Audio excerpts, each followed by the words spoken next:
présente pour les personnes aînées de la capitale nationale, l'Association québécoise de défense des droits des personnes retraitées et pré-retraitées, AQDR, section Québec, est fière de vous présenter Aînés, on vous écoute. Alors, bonjour aux auditrices et aux auditeurs. Je suis Judith Gagnon de l'AQDR Québec.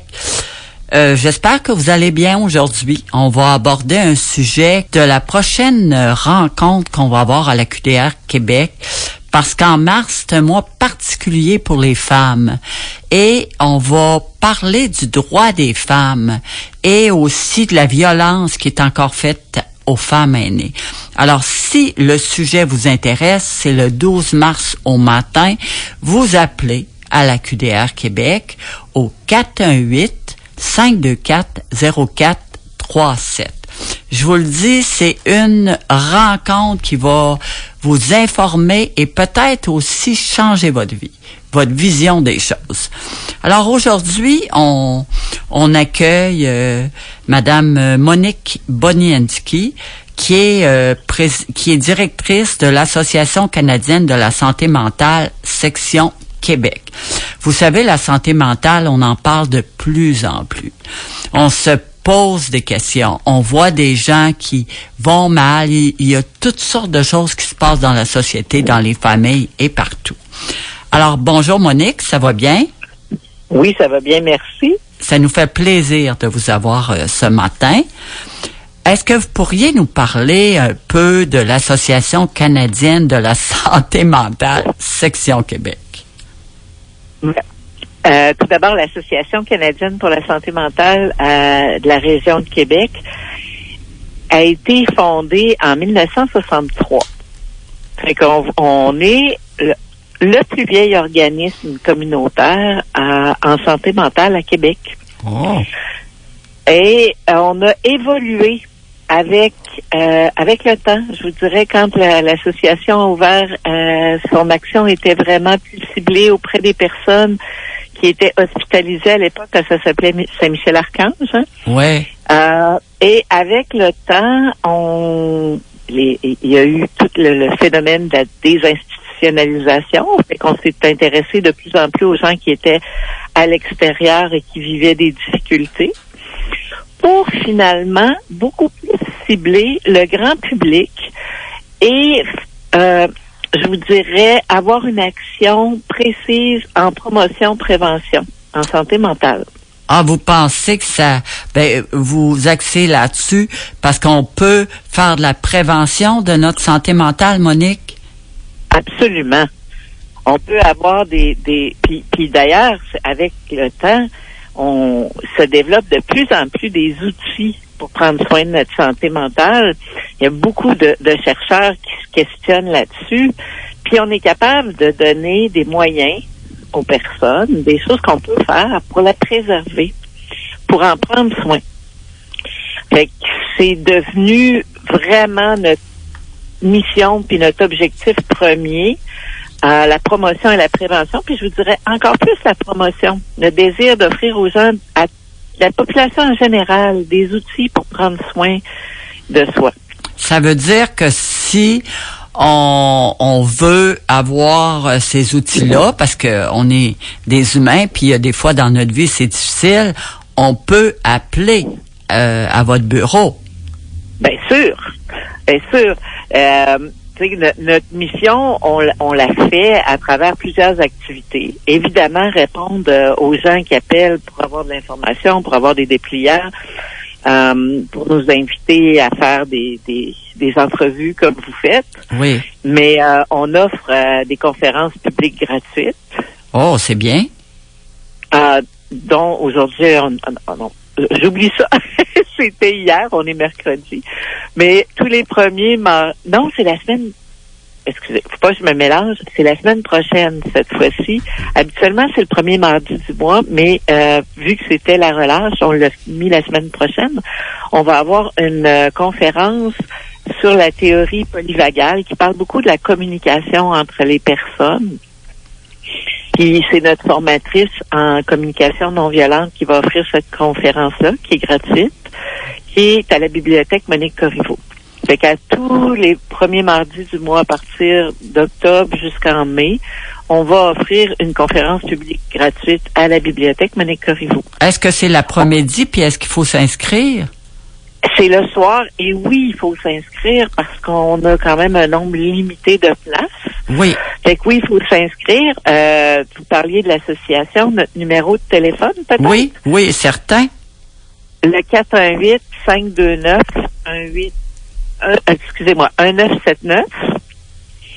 Alors, je répète, c'est le 418-529-1979. Ça, c'est notre ligne pour s'inscrire à nos activités. On a aussi des ateliers qui portent sur l'estime de soi, qui portent sur la gestion du stress. Un dernier atelier qui s'appelle Apprivoiser sa solitude. On offre des formations sur les premiers soins en santé mentale. Quoi faire quand on est face à quelqu'un qui vit des difficultés, puis on se dit, il me semble qu'il y a quelque chose qui marche pas, mais je sais pas quoi faire. Je sais pas comment m'y prendre. Puis j'ose pas. Peut-être que c'est pas... nous, on a cette activité-là qui a été créée par la Commission nationale en santé mentale. Oh, c'est intéressant. Oui, c'est intéressant.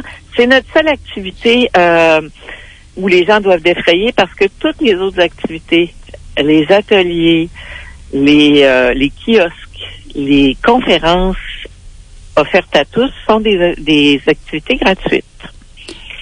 C'est vraiment intéressant là pour les auditrices, auditeurs. Si vous avez le goût là, ils peuvent appeler à 418-529-1979. Oui, absolument. Mais on a aussi une ligne d'écoute. Wow. Alors, si, par exemple, les gens ont besoin de parler, de s'exprimer, puis tu sais, des fois, c'est pas nécessairement des choses très, très graves, mais on est tout seul avec un problème, puis on sait pas trop comment s'y prendre. Oui. Puis on a besoin d'être entendu, plus que des fois trouver des solutions. On a besoin de sentir que quelqu'un nous porte attention. Ben, on a une ligne d'écoute. Tous les jours? Tous les 24/7. Eh, mon Dieu, est-ce que c'est le même numéro de téléphone qu'on a dit tantôt? Non, ça c'est pour ça d'ailleurs, je me suis surprise. Le numéro de la ligne d'écoute, c'est le 418. Oui. 529-1899. Fait que je répète, 418-529-1899. Oh, mais si on se sent mal tout d'un coup, stressé, anxieux, on peut appeler. N'importe quand dans la journée. Ouais. Puis moi, je dirais, même des fois, là, on a une bonne nouvelle, puis on n'a personne avec qui la partager. Ouais, c'est vrai. Ça vous est déjà arrivé. Mais on n'a personne autour de nous autres. Pour toutes sortes de raisons, ben, vous pouvez nous appeler pour ça aussi. On est là pour entendre ce que les gens ont besoin de partager. Mais ça, c'est drôlement intéressant parce qu'il y a beaucoup de gens maintenant qui sont seuls. Oui. Puis comme vous dites, des fois, c'est lourd quand on parle pas à d'autres personnes. Fait que, est-ce qu'on pourrait leur dire qu'ils peuvent contacter le numéro 418-529-1899? Certainement. On est là pour ça. Puis tu sais, vous savez, là, il y a des gens qui, quand ils ferment la porte la fin de semaine, là, ils voient pas personne avant le lundi matin. Ouais. Ouais, je sais. Fait que c'est important d'avoir quelqu'un qui est là puis qui a envie de nous écouter, peu importe ce qu'on a à dire. Ben, ça n'a pas besoin d'être grave. Ouais, je comprends. Ça veut dire que c'est vraiment essentiel, là. Vous touchez en plein cœur de l'humanité parce que il y a beaucoup de monde, comme vous dites, qui parle à personne. Ben, là, ça leur ouvre une porte pour sortir de même, puis pouvoir parler de qu'est-ce qu'ils veulent parler. Absolument. Mais c'est vraiment bien, là, ça.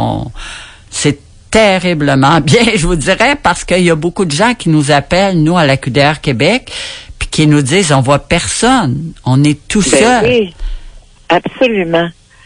Puis, tu sais, la solitude, oui, c'est vrai, on peut l'associer en vieillissant, c'est peut-être plus fréquent. Oui. Mais on a des gens qui sont jeunes aussi, qui sont tout seuls. Ah, vous le voyez? Oui. Oh oui, on le voit. Puis, vous savez, la solitude, là, c'est un problème de société. C'est pas juste, en tout cas, pas un problème d'âge, c'est un problème de société. Mais oui, je le sais. Avec le temps, là, puis les changements sociaux, vous avez parfaitement raison. on dirait qu'on est tous des petits bâtons dans la société qui se touchent pas. C'est vrai. Ça, c'est parfait. Là, moi, il y a des gens qui nous appellent, qui sont des proches aidants. Pouvez-vous leur aider aussi? Ben, moi, ce que je vous dirais, c'est qu'on a des organisations pour les personnes qui sont proches aidantes à Québec. Hein. Oui. On a, évidemment, vous devez connaître l'appui, ça, oui. c'est sûr. Oui. Mais on a, en santé mentale, on a 2 organisations qui sont vraiment plus spécialisées pour les proches aidants, qui s'appellent la Boussole et le Cercle. Ah oui, je connais pas du tout. Vous allez nous en parler. Ben, écoutez, c'est pas des organismes où je travaille, mais c'est des organismes avec qui je travaille. OK. Alors, c'est des organisations qui offrent, par exemple, des rencontres, qui offrent du support pour les individuels, pour les personnes qui sont des proches aidantes, qui offrent parfois des cours sur des difficultés spécifiques en santé mentale pour que les gens comprennent qu'est-ce qui se passe. C'est bon. Oui, c'est deux très bons organismes qui sont là depuis plusieurs années, tous les 2. Ben, je pense qu'il faut que le monde les connaisse. Boussole et Cercle. Polaire, OK. Oh. Le Cercle polaire et la Boussole.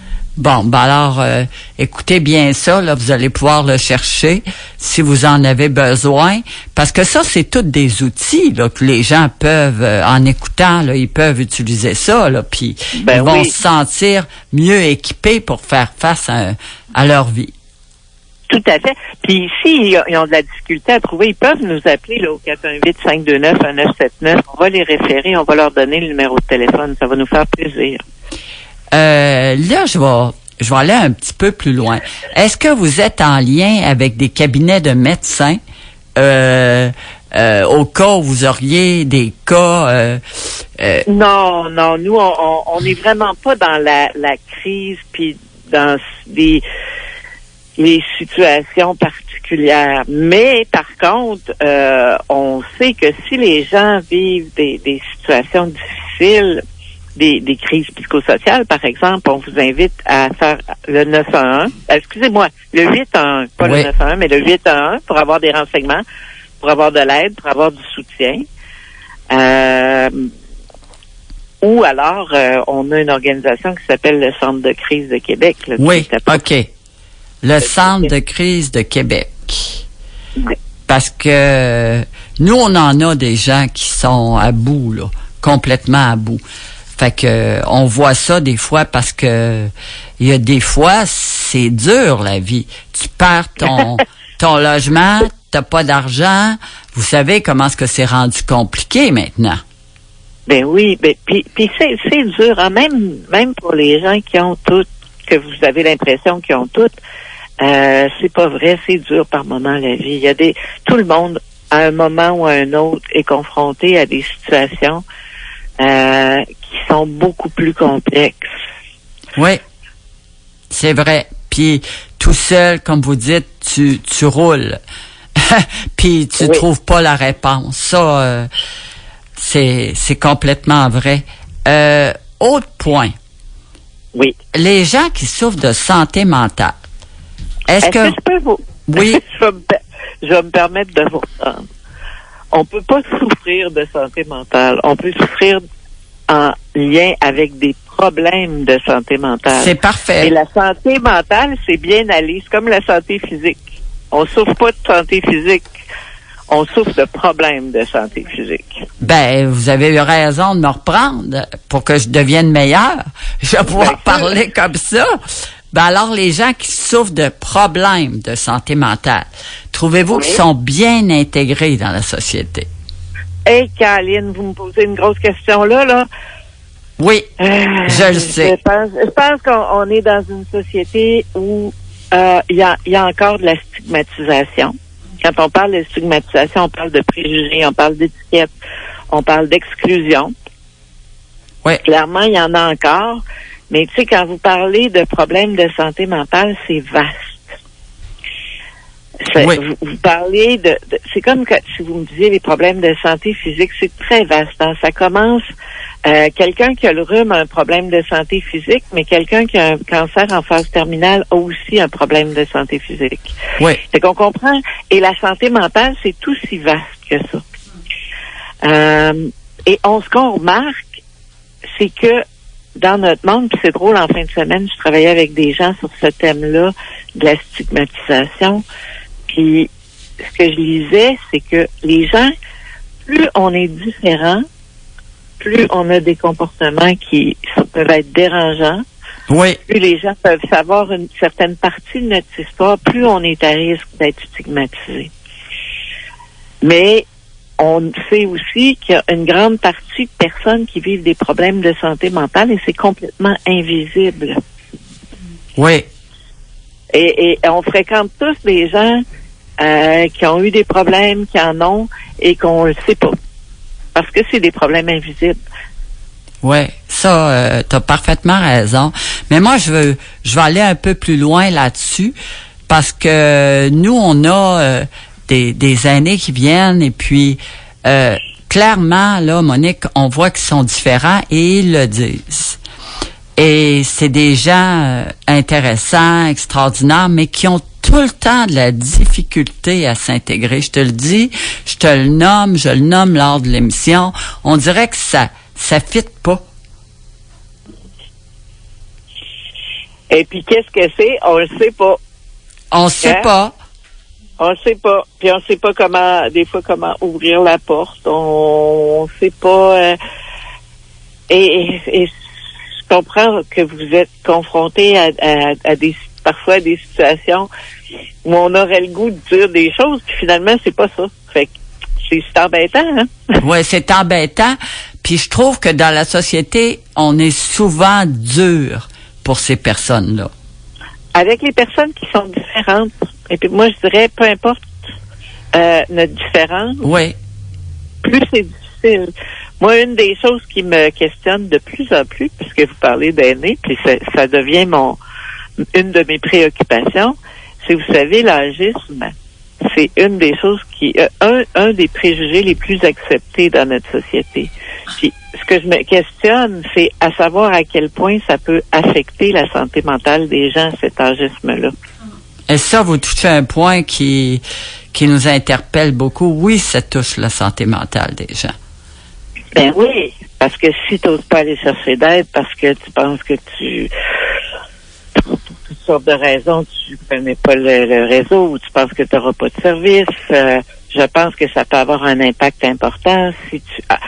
Écoutez, pour moi, c'est un nouveau questionnement que je trouve qu'on devrait avoir quand on parle de santé mentale. Oui, je pense que oui, parce qu'on le voit, on le vit. Beaucoup de gens le vivent parce que nous, on travaille avec des travailleurs de milieu pour aînés. On les regroupe, on parle, on va à des tables aînés, puis on entend toujours, Monique, la même chose. Il y a beaucoup d'aînés qui développent des problèmes parce qu'ils sont pas écoutés, mais qui disent que il y a de l'agisme dans les services qu'on peut leur rendre. Souvent, oui, on peut même leur dire, ben là, à votre âge, c'est normal. Hein? C'est là c'est là qu'il faut, je pense, se questionner. En tout cas, je crois qu'on a un beau travail à faire si on veut prendre soin de la santé mentale. Puis des fois, je sais pas quel terme utiliser, là. Ouais. Mais mettons qu'on va parler des 55, 60 ans et plus, là. Oui. Ouais. Parce que ça, on l'entend, Monique, couramment. Peut-être, surtout dans ces périodes où on voit des coupures partout, dans des services, il y en a de moins en moins, et on entend ça. Je te dis, c'est véhiculé, puis là, les gens nous le disent carrément, qui se sentent pas, ils se sentent pas bien reçus, disons. Fait que, je trouve que c'est important qu'on commence à penser à la santé mentale des personnes. Puis quand je parle de la santé mentale, je parle de quand on va bien, là. comment prendre soin de ce qui va bien, puis être capable de trouver des stratégies puis des moyens pour conserver ce qui marche bien. Ouais, c'est très, très important pour pas que les gens, après, ils tombent dans une sorte de négativisme. Comment tu penses qu'on pourrait mettre en place quelque chose pour faciliter l'intégration sociale des gens qui ont des problèmes de santé mentale? Eh mon Dieu, là, c'est toute une question. Oui, je le sais. Mais moi, écoutez, il y a des gens qui sont pas mal plus spécialistes que moi quand on parle d'intégration. Là, je pense à nos amis de l'Association québécoise de réadaptation psychosociale. Mais certainement, je pense que il y a quelque chose qui part de l'individu. Se renseigner. Savoir ce que c'est pour vrai. Parce que quand on connaît les choses, souvent, on a moins de préjugés. Oui. Quand on comprend ce qui se passe, on a moins de préjugés. Oser aussi, à un niveau individuel, parler à des gens qui sont différents. Oui. Puis, des fois, oser aller à des activités où on peut être en contact avec des gens qui sont différents de nous pour apprendre à les connaître. Mais ça, c'est bon ce que tu dis, là. Est-ce que c'est possible? Puis où est-ce qu'on peut aller? Ben, là, présentement, je suis comme un peu...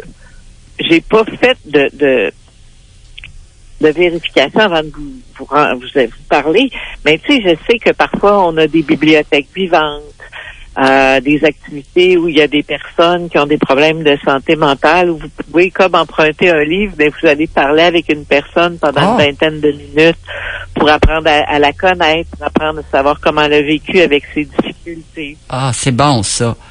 C'est bon, là. Bibliothèque vivante. Je vais essayer d'aller plus loin là-dedans, là. Parce que ce serait une façon de comprendre, de connaître, puis de rentrer en relation. Absolument. Parce que, tu sais, souvent, ce qui fait qu'on a des préjugés, c'est parce qu'on a peur, puis qu'on sait pas, puis qu'on comprend pas. Ça, c'est exactement ça. Est-ce que vous avez, dans vos activités, un programme dédié spécifiquement aux aînés ou c'est tout âge confondu?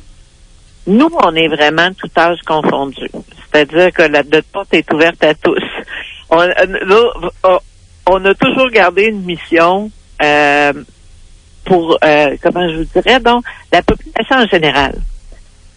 Parfait. C'est qu'on a comme cette vision-là de mixité d'âge, mixité sociale, mixité, c'est comme une forme des fois d'idéal d'être en contact justement avec des personnes qui sont différentes de nous. Mais tu sais, si je regarde dans la seule chose que je sais, c'est qu'on est 18 ans et plus. Mais après ça, on n'a pas de limite. Mais c'est bon. Moi, je trouve que c'est excellent même. Ça, moi, je trouve que je voulais juste voir si vous aviez un programme spécifique, mais si c'est tout âge confondu, c'est parfait. C'est parfait. Ça va un peu avec ce que vous dites avant. Vous disiez avant, on est tous ensemble. Puis on peut mieux voir ce que les autres pensent aussi. Fait que c'est pas mauvais. Est-ce que par ailleurs, vous avez plusieurs aînés qui viennent à vos activités? Ben, en fait, je vous dirais qu'on en a quelques-uns. C'est sûr que dans nos conférences, on en a tout le temps. OK. C'est nos conférences publiques, là. Et c'est sûr que je fais pas de statistiques démographiques sur les gens qui viennent aux conférences publiques, mais clairement, à l'œil, on voit qu'on a toujours des aînés qui viennent à nos conférences publiques, dépendant des thèmes, là, mais ça c'est sûr. Ouais. On a dans nos membres, dans nos cafés rencontres virtuels, parce qu'on a aussi des cafés rencontres virtuels où les gens peuvent une fois par mois jaser d'un thème ensemble, mais avec une plateforme virtuelle. Surtout l'hiver, les gens aiment ça parce qu'ils sont pas capables de se déplacer. Oui. Fait qu'on a des gens dans notre... j'ai des visages en tête, là. OK. Je sais pas leur âge, mais je suis certaine qu'on parle pas de gens qui ont 20 ans, là. OK. Puis dans les gens qui viennent là, pour avoir des conseils, tout ça, là, que vous appelez, être entendu, est-ce que il doit en avoir aussi? Ah oui, il y a des gens, c'est sûr. Puis sur notre service d'écoute téléphonique aussi, on a des gens qui ont plus de 55, 60 ans, là, ça c'est sûr. Bon, ben écoutez, moi je pense que ce que je veux dire aux gens, vous avez une association qui est fort intéressante et qui peut vous aider. Vous l'avez écouté, là, Monique a vous décrit un peu ce qui se fait, mais je vous conseillerais d'appeler au 418-529-1979 pour avoir plus d'informations. Puis si vous voulez vous avoir de l'aide, puis pouvoir parler, comme Monique le disait, là, de ce qui vous touche, qu'est-ce que vous vivez, ben 24 heures par jour, c'est bien ça. Appelez au 418-529-1899. Là, on va terminer bientôt, Monique, mais as-tu un message à adresser aux auditrices et aux auditeurs? Oui. Puis c'est mon message je pense depuis que je suis à l'association, qui est, vous savez, la santé mentale, là, c'est tout aussi important que la santé physique. Et il y a des moyens d'en prendre soin. Fait que ça vaut la peine d'en prendre soin, ça vaut la peine de faire attention, parce que, comme la santé physique, c'est un trésor que vous devez préserver. Ben, c'est très important ce que tu dis. Puis c'est rassurant aussi, puis ça démontre aux gens qui vont avoir qu'il faut qu'ils s'occupent d'eux-mêmes puis de leur santé mentale. Tout à fait. Écoute, merci beaucoup. Puis au plaisir qu'on se recroise peut-être dans une activité. Parfait. Merci beaucoup, Monique. Bonne journée. L'Association québécoise de défense des droits des personnes retraitées et pré-retraitées, AQDR, section Québec, est fière de vous avoir présenté Aînés, on vous écoute. Pour connaître tous les services offerts, visitez le aqdr-québec.org ou encore téléphonez au 418-524-0437, poste 0.